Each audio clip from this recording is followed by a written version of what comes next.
It's a big one, ladies and gentlemen. It is episode number 10 of the Last Fan Standing Wrestling podcast. We got some fun stuff that we're going to talk about today. And we reached 10 on our second podcast now. 10. It's like 10 we're whole podcast. 10 whole hours of full wrestling of information, talk. Fun, and our voices. Our voices and immeasurable technical difficulties. Oh, I tell you. We had some more technical difficulties here, which actually we'll probably save for next week to talk Let's the No just Holds say Barred one. old technology and new technology not really compatible with each other. Not overly, no. Which really sucks, and it's hard for me to do my job, and I shake my fist at this old piece of shit. And fart in its general direction. Fart in its general direction. Exactly. So yes, episode number 10 of Last Fan Standing. We got some fun stuff we're going to talk about. We're going to talk about the Atlantic Grand Prix Wrestling show that we went to. We went to that last week. Oh, we went to it. We were there, and it was a show. It was something all right. It was something all right. We're also going to be doing a quick preview of the upcoming WWE pay-per-view Payback, which goes down this Sunday. Yeah. So we have the lineup of all the matches and all that jazz. So we're really looking forward to that, and we're gonna talk about some other fun stuff involving me getting kicked off the Atlantic Grand Prix Wrestling Facebook page. Yeah, that's fun too. Maybe some football. So we'll start with the Atlantic Grand Prix show. Actually, sorry, we won't. The very first thing we're going to start with is reminding everyone that this weekend, Twin City Wrestling has two shows. Two, not one. Two shows. Then Saturday the 15th, they're going to be in Dartmouth, now at the Dartmouth Sportsplex. This is about the third. A little bit. This is about the third different venue. A couple little problems. Yeah, fair enough. We're now in the Dartmouth Sportsplex. Exactly. So it's the Dartmouth Sportsplex. Show starts at 7? Mm-hmm. 7 o'clock. Beautiful. Get your tickets. I would just say probably get your tickets at the door. I'm not sure where the advanced tickets are for the Dartmouth show. Do you know? The tickets are available on Ticket Pro, I believe. Oh, are they on Ticket Pro? Yeah. Oh, there and you go. And also, if you go over to the TCW Facebook page, I'm not sure if they're up to 200 likes or shares yet. Mm-hmm. But there is a contest which, if you share and like the page, you would be eligible for a contest for 2 free VIP tickets. Ooh. To the TCW show. Right on. VIP tickets are worth every penny. Oh, man, it gets you in and it gets you an age-appropriate drink. And remember, at the TCW show in Dartmouth, they are serving alcohol. Exactly. So, hooray! You can be a drunk wrestling crowd, not just a wrestling crowd. Oh, yeah, and the drunk wrestling crowd are the best. Absolutely. It's too bad the AGPW show couldn't get drunk, because that would have made that show 10 times more entertaining. And of course, the Sunday show, the next night, that is the show that is down here in Bridgewater at the exhibition grounds. Show begins at 6 p.m. Yeah, a little bit earlier, but it's a little bit better because the pay-per-view, WWE pay-per-view, is after the show. Exactly, and so your admission to the show also gets you possibly. It's not confirmed. It's not confirmed? It's not okay. confirmed. Not quite confirmed, but yeah, it is. So it is good that show gets over at 9 o'clock, and then the pay-per-view starts pretty well right after that. So, So it's pretty decent timing. So absolutely, it's at the Bridgewater Exhibition Grounds. Tickets, I believe, are $14 or $10 if you're a senior or under 12. Get your tickets at the door. Get them at Cleve's Sporting Goods. Get them at Charlie's Pizza. There's a couple of pizza places that I always get mixed up, but it's at Charlie's where you can get these tickets. You know what? Twin City Wrestling is an excellent show. It is the shit. As compared to an Atlantic Grand Prix wrestling show. So let's talk Which about. I kind of had high hopes for. You know, I did to a certain extent. I kind of thought it was going to be a bit of a comedy sort of kind of wrestling. Well, if they got small people, which in their terms, midgets. Yeah, you know what? Midgets, it's perfectly fine to say midgets in the context of wrestling, so they're fucking midgets. Women wrestlers, I mean, I got nothing against women wrestlers. No. But if you mix them in with midgets, then, I mean, you got kind of like a sideshow exactly gag matches. Before we get into the actual show itself, the going to of the show is a story in and of itself, so I think we'll do that. you gotta keep in mind that the last time we went to a wrestling show that was at the Bridgewater Arena, which was the UCW we show. thought we would go a little bit early, and we got there, and there was already like a lineup. 15 people in the line. Now, this is understandable in a way. Oh, it was just more than 15. It was closer to 50. Oh, God, You know, and this was understandable based on the fact that it was headlined by Bret Hart. So Bret Hart really brought the people out, and it had like Chavo Guerrero on it and everything like that. So, I mean, so that really brought people out. This show was headlined by Rene Dupree, who, if you don't know, the owner of Atlantic Grand Prix Wrestling is his father, Emile Dupree. So, you know, Daddy's little boy is the main event of his promotion. So, okay. But at the same time, we were still like, okay, well, let's not get caught with that again. Let's actually go early. Let's go early, get in the line, get fairly good seats. Exactly. You know. So we showed up. Doors weren't going to open until, what was it, 6:30 for the 7:30 show? We showed up at 6 o'clock. We showed up at 6 at least, if not earlier than that. It was a little bit earlier than 6 because we went up to Tim Hortons. Exactly. Yeah, exactly. So we showed up, nobody in line. Nobody. 2 cars in the parking lot, if any, plus the van that like 3/4 of the wrestling talent came in, apparently. So there's just nobody. So we get there and we park and we dick around a little bit and we're like, oh man, we're going to be the first ones in line. Yeah. Okay. Didn't we dick around? We just dicked around for a bit. And we stood around. I farted a lot because your mom made that spaghetti, which was fantastic. It was the spaghetti sauce, I'm telling you, but it really was really raunchy farts. Yeah, they weren't good. They weren't good. So finally I was like, well, shit, there's nobody here. Do you want to go up and get like a tea or something? Like go up to Tim Hortons? So we left. We went up to Tim Hortons. A good 10 minutes. It would have been pretty close. 15 minutes gone. We get back. There's still nobody in line.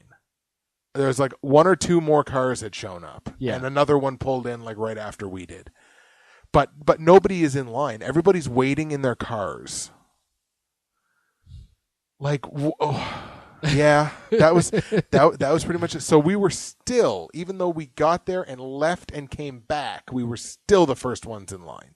And you gotta bear in mind too that like in the heyday of this promotion of Atlantic Grand Prix Wrestling, in its heyday, it could draw a lot of people. Oh yeah, you would draw hundreds of people into this show. When you're talking about like the early days of like Wildman Williams' career, and you know, we had really good wrestlers that passed this way, that passed through here, and you know, so back in the day, you wouldn't have been able to do that, but now we just kind of showed up and left and came back, and then we were still the very first ones in line. Still, I mean, I didn't get it. I thought people liked wrestling. People around here like wrestling, but they also need to know that a show is actually going on. That's true. This show wasn't really advertised at all. This is one of my biggest beefs with this show, is that they put no effort into advertising it. I think the belief was that like, oh, well, you know, Atlantic Grand Prix Wrestling used to be huge and people will still remember us and everything like that. But you still have to let people know that there's a show happening. Yeah, for sure. Especially when you're a promotion that hasn't run shows in a while, and then you've just decided to come back and do another tour. Yeah. You need to let people know that. It's like 3 posters around town is not how you advertise. No, at all. And nobody knew how to get tickets. Because Yeah. it didn't say anything about it. You could only get tickets at the door. And like, that's perfectly fine. But indicate that on your poster. Yeah, just be put like, it at tickets, the bottom. Tickets at the door. tickets at the door only. So it's like, okay, no problem. So we were first in line. We were the losers that was first in line of the wrestling show.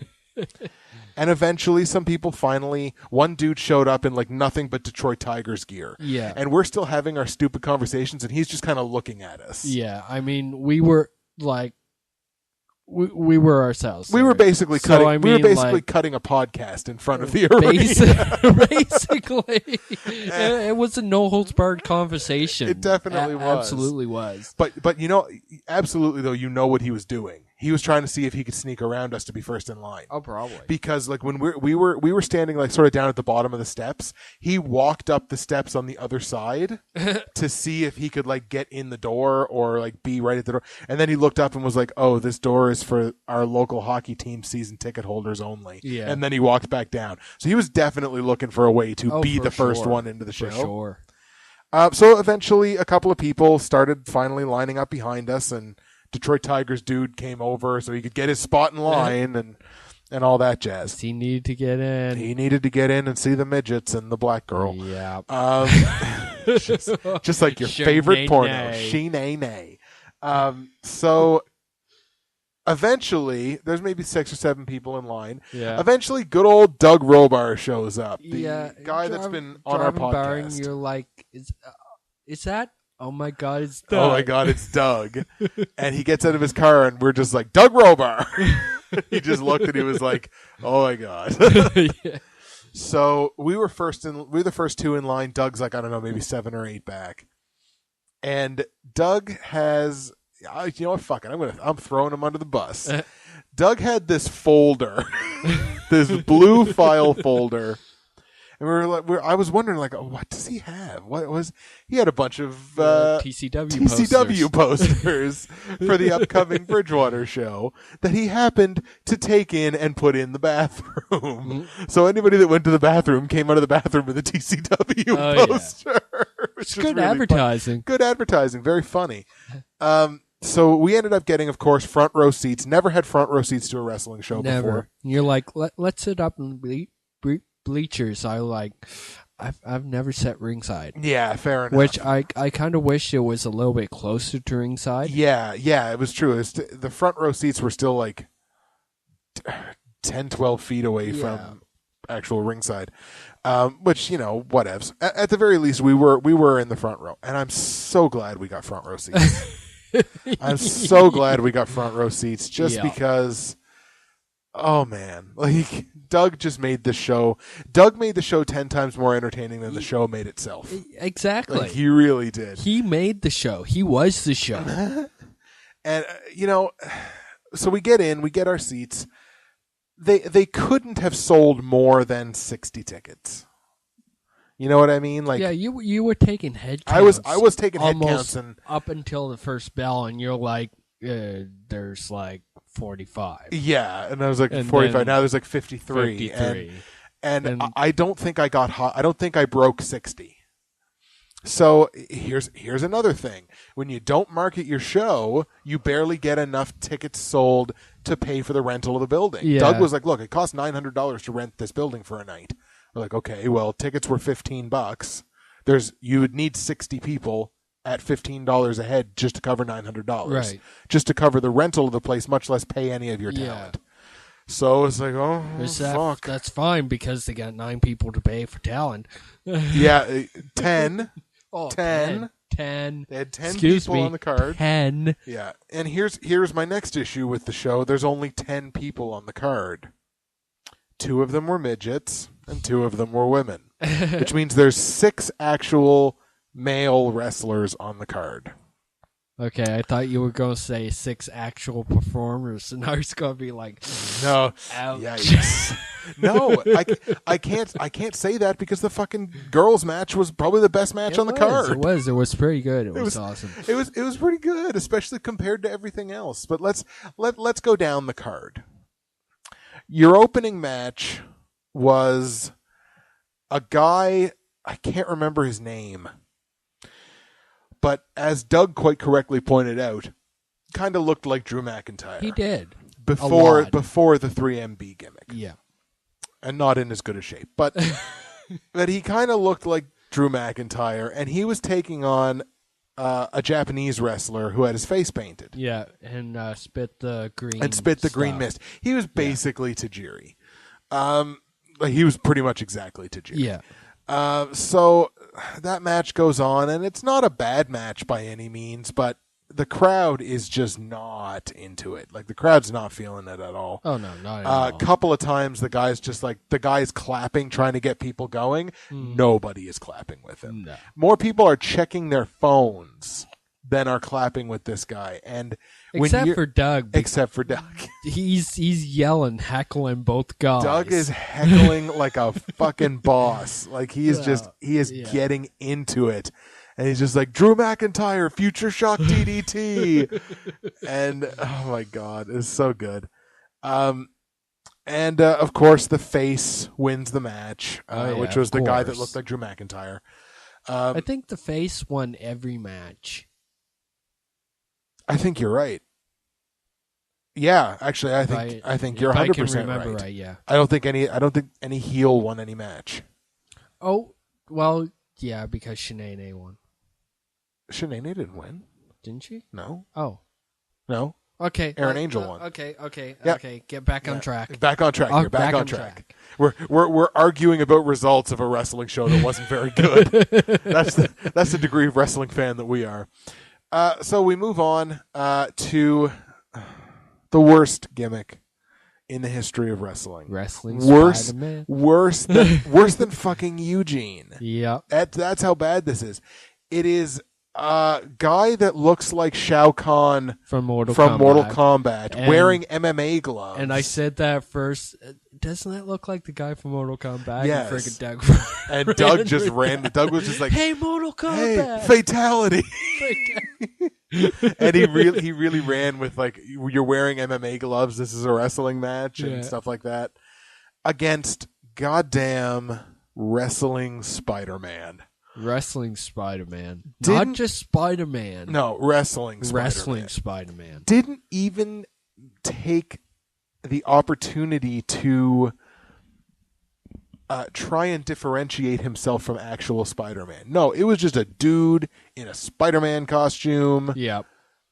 With the old Spider-Man 60s cartoon theme song as his entrance theme. It was horrible. He was just fucking Spider-Man. Horrible. He was just Is Spider-Man Marvel or DC? Oh Jesus! I think I'm going to get hated by the internet community. So hardcore community. For this. Give me a second. Yeah, I think he's Marvel. The only reason I say that is because I'm pretty sure Marvel or DC or whoever could literally sue. It could literally sue. Okay, he's Marvel. Spider-Man's Marvel. Okay. So Marvel could literally sue Atlantic Grand Prix Wrestling just because they're just using Spider-Man. I don't think Spider-Man's in the public domain. I don't think so. I don't think I could write a Spider-Man story and not have Marvel be like, yo. We'll put it that way. So, I mean, Marvel could just straight up fucking sue Atlantic Grand Prix Wrestling because it's just fucking Spider-Man. Yeah. That was one of my other big problems with the fucking card is that they put this guy out in front of here and be like, okay, Emile Dupree's trying to tell me that they got fucking Spider-Man wrestling for them. Like, that's what they're trying to do. And of course, fucking Spider-Man wins the match because, of course. Now, granted, the guy was rather athletic. Yeah, I mean, he took some good high flying leaps off the top rope. Exactly. I mean, his finisher was a 450 splash, and he did it pretty well. Yeah. So granted, the guy is athletic. Why would you hamper him with the fucking Spider-Man gimmick? He's probably the most talented in-ring performer you had on the whole show, and that includes the boss's son. Yeah. Why would you hamper this guy? Give fucking Renee the Spider-Man gimmick. Nobody gives a fuck about seeing Renee Dupree. Give him the fucking Spider-Man gimmick. Who cares? But anyways, Yeah. Whatevs. That happened, and Spider-Man won. That did happen. That happened. That indeed happened. And then we move on. And we move on to what was probably, again, as we said, the best match on the card, which was the women's match. With Shanae. With Shanae, who is a black wrestler, as if you couldn't tell by the name. She wasn't that black, though. No, she's kind of in the middle. She's kind of mulatto. She wasn't a Funkadactyl black. No. She wasn't so black that like you couldn't see her come through the curtain. Like she wasn't that black. She was somewhere in the middle. Think Shelton Benjamin black. That's how black she was. So it's like cuz Shelton Benjamin's a pretty white black guy, or Wayne Brady or whatever. There you go. She's AGPW's fucking Wayne Brady. losing all our viewers on this one. All our 3 viewers. And she was taking on Erin Angel, who's a wrestler from the UK, who looks like she should be in TNA. Yeah. To be perfectly honest, she's like a Barbie doll blonde, very, very pretty. And she can actually do things in the ring, which is nice. Sure. Which is, very, very nice. One thing that I kind of found funny was that every time she took a bump, she was spread eagle in front of whoever was faced that. There was never no like, and she's like, her legs are kind of curled or whatever. Nope, yeah. spread eagle in front of whoever. Really? Every single bump she took. You were was looking, just like, weren't you? No, I was paying attention to the great in-ring technical action. Of course I was fucking looking. Okay. Of course. Because why not? But like every single bump. Every single bump she took, she was just like, shaplow. I was like, right on. There it is. There it is. There it is. There it is. There it is. Wow. Wow. Anyways, that's a callback to our Futons for Dummies video. Which if you haven't watched it, please watch hilarious. it. It's really funny. Anyways, we have to do another For Dummies video sometime soon. We do. Keep up the For Dummies tradition. Yeah, I guess. Yeah. Can you have a tradition based off of one thing? I believe so. We can. We have a tradition based off of one viewer. Anyway, but yeah. So we the women's match was what it was, but again, it was probably the best and most entertaining match on the card. Shinane, I just love saying her name. Shinane. Almost as much as I like saying Corey Crawford. Who? Never mind. Okay. Shinane and Doug got into it real good. Because like anytime Doug would say anything, she would give him this fucking death stare. Oh man, she wanted to come over and gonna slap him so she's like, bad. I am gonna eat your fucking babies. Like, holy, she was ready to just kill poor Doug, to the point where she spit her gum at him. She spits her gum at him, and he picks the gum up and puts it in his pocket because he's a weirdo, I guess. It's hard to say one way or the other. But oh man, he really got under her skin. Of course, Erin Angel wins the match because she's the face, and that's apparently the way that Grand Prix Wrestling goes. Yeah. So she wins the match, and again, it was a good match. I liked what I saw from Erin Angel. I'm actually looking forward to seeing her when they come back in 2 weeks. Yeah, for because sure. apparently they're coming back in 2 weeks. Apparently. I'm getting a picture this time. I don't care. They She's actually sexy. advertise at the show. Hey, we'll be back. We'll be back in 2 weeks, so all 60 people know that they're going to be back in 2 weeks. Tell your friends. Please. And your friends. Please tell your friends, or we won't be able to cover the rental of the building because this show wasn't very good. Okay, before we go on anymore, let's talk about the ring itself. Okay. It was a... What, like a 16 It looked to me to ring? be 16 inch. I'm 16 inch. No, it looked to be about 16 foot? either 15 or 16 feet by 15 or 16 Yeah. feet. Smaller than your standard ring. Okay. The ring posts themselves around the ring Yes. looked like they were twigs. Yeah, they didn't look very Basically. big. Can we talk to the about point of when somebody ran and friggin' bounced or when somebody hit the ropes, the ring shifted a little bit. It did. And kind of it was inching itself. It really was. Way. It really was. And that's disconcerting as a wrestling fan. Like, I mean, if you're going to set up a ring, make good and damn sure it's not going to go anywhere, because if it goes somewhere, it just looks fucking bad. Like, it just does not look good. And can we comment on the pillows? Yes. So in your standard professional wrestling ring, you are supposed to have turnbuckles.